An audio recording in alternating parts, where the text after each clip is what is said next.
And we're doing talking, walking, talking. Walking, talking. We're live We are live. and local. Hey everyone, it's Aaron Childs here from Journey Maps Live and Local, and today we're talking to David Tyda. We're going to talk a little bit about events, or what's not happening with events, but we want all the event promoters, organizers, and event goers. People, if you're familiar with the Arizona Taco Festival, you're familiar with this guy. He's behind the scenes. He's the man, the myth, the legend, Taco Festival extraordinaire. But we're going to talk about some of the issues right now with the live event industry and what's not happening with it. So David. I was having a great day until you brought that up. You know, like, I mean, what's not happening with the event industry? It's kind of crazy. Right. Thank you for the compliments. I'm really just a guy who eats tacos. I don't know if you've seen on Instagram lately. I was on the sofa, unemployed, like all event planners right now. And I was like, I got to do something. Right. So I went and got tacos. And I was thinking, do 30 days of it. 30-day taco. You're on 20. Ground my, we're on day 27, 28, somewhere in there. I'm finding my spiritual center, you know. You guys want, hey, we're going to ask you guys before we dive into everything like all somber and everything, but he's doing a 30-day taco challenge. Go ahead and check out his Instagram right here. I'll put it somewhere on I like it. Look, there it is. There it is. It's like I'm pointing at you. It's not cool. So you guys go ahead, check it out. He's doing 30 days, and it's a good way to support local businesses. These taquerias. That's, you know what, that's 100% why I'm doing it. You know, besides me just wanting tacos, I felt like, okay, so I'm unemployed. I can't really do a lot of takeout.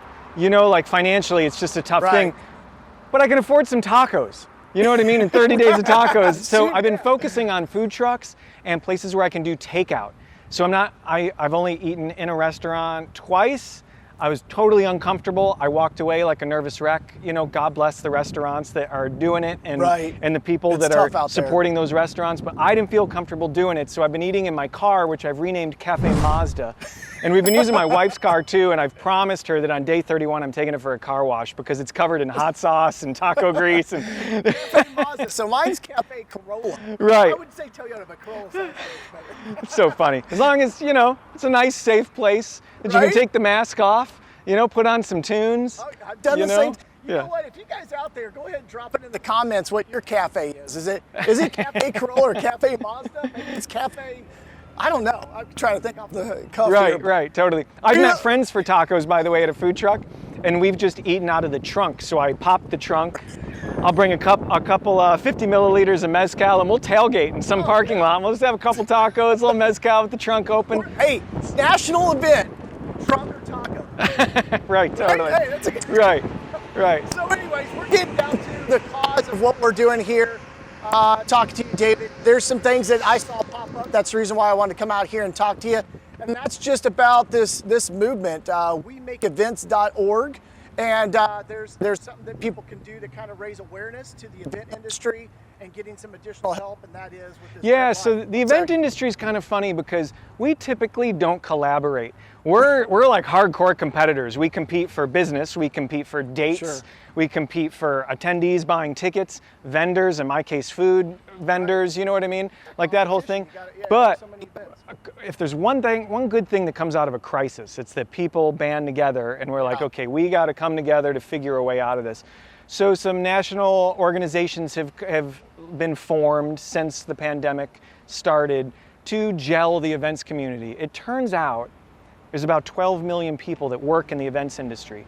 That's bigger than the airline industry. Oh, yeah. And we don't have a lobby, you know what I mean? Because we're not one industry. So when you think about an event, you're talking about security, sanitation, lighting people, staging people, the people that we get rentals from. The list goes on and on. Yeah. And they're generally gig workers.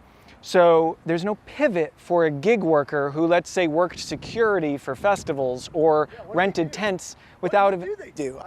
Exactly. I mean, you could do some Uber or something, but there's really, there's not a professional pivot, so to say, well, I'm just going to play off this skill and these contacts and these businesses that built over a lifetime or however long they've been in the industry. Absolutely right. So a lot of them are probably making a decision, do I undergo a career change whereby I'm doing something that I'm not passionate about, or do I try to find some part-time work, but good luck finding that, You know what I mean? Like there's how do we get them back to work if this is what's going on right now, and they continue this path? Let's say they do step out and then they got to step back into the industry. I mean, we're going to lose.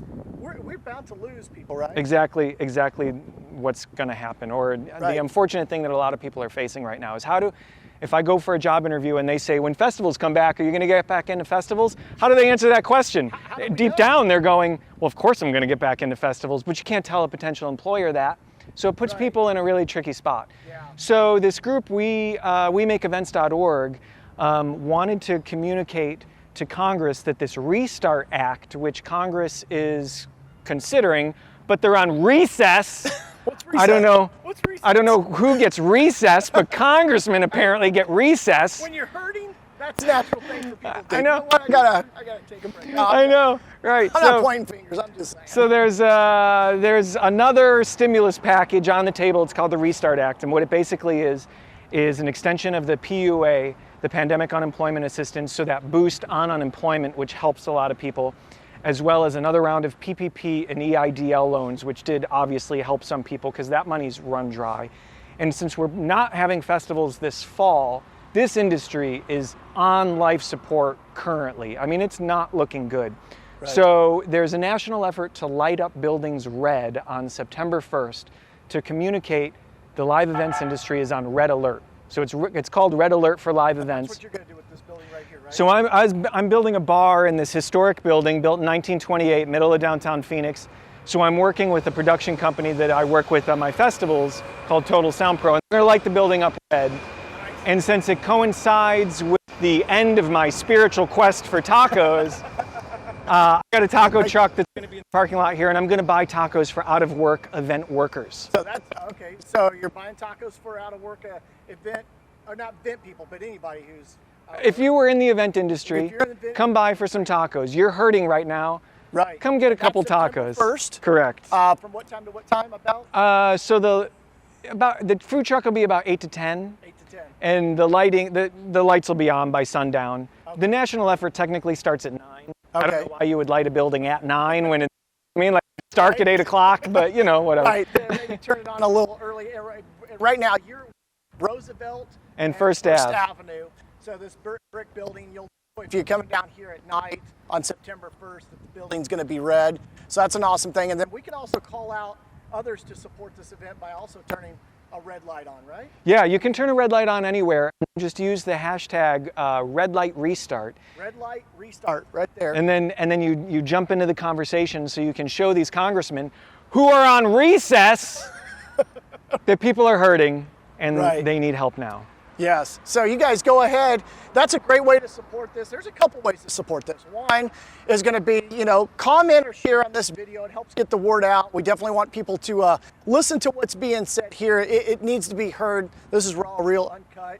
And then support your local taquerias, support your local shops. That's a good way to support these local event promoters because that's your lifeline, right? Because without these local businesses, you wouldn't be able to do these festivals. So we were talking about it before this, that since I throw food festivals, they're predicting that 85% of local restaurants go out of business. God, I hope that doesn't happen. Right. I don't hope a single percentage goes out of business. But if it gets that bad, I don't have a business. Yeah. Because and it's getting that bad. As a food festival producer, I need restaurants to to feed people at my food festivals. So if they're out of business, it's just the ripple effect of all of this is, God, it's scary. Right, it is scary. It is scary. And guys, that's why we want to call some attention to this.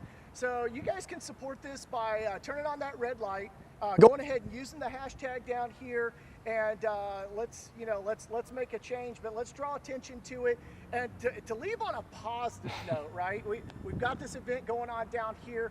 There's still, we're holding out hope, right? And something David's done right here is that 30-day talk chat. Do you have anything planned in the future? You gonna do any more challenges? I think I might just keep the taco thing going as long. I mean, my wife is like sick of it. She's like, I do not want tacos. Sick of those? Right, hey, it's so funny. Didn't hear that? We got somebody coming through. Yeah, go ahead. This is what this is about, guys, right there.